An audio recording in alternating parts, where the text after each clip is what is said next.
a little bit about questioning strategies, but I'm going to steal all the easy stuff.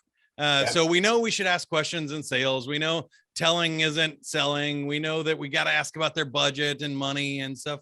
But sometimes I think that's easier said than done. When you see even really good salespeople mess up their questioning strategies, why do you think that is? And what are some of the best people do? I think probably the number one reason that salespeople don't ask good questions or could ask better questions is that they're using questions as purely a technique, right?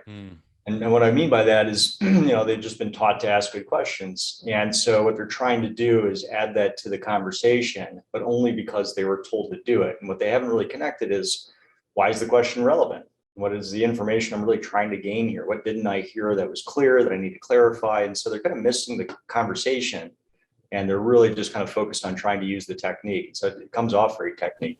What is one attitude you'd like people to have? I want you to have the attitude that you have the right to ask for clarity. It's not offensive and it's not off-putting to respond to a question with a question. If you need clarity, you have the right to do it. You should do it. One behavior or thing you'd like people to do? You got complete control over practicing. And so from a behavior standpoint, if you want to get good at it, make sure you go to class. If you're a Sandler client, you got an opportunity to get learning and education through live instructor-led training, online training, Sandler Online. Make it a part of your cookbook to be there, be present, and continue learning. I love that. Pros practice for sure. Yep. What is one technique to use? So I think on the technique side, I'd go back to finding the truth in the technique. And I think that's always a key to owning technique. So figure out where you've learned to do it naturally, right? Because there are conversations and dialogues with other individuals where you'll ask good questions because you're okay there. Capture that interaction, understand what that looks like, and then bring that forward to the sales conversation. Just keep capturing the real live interaction.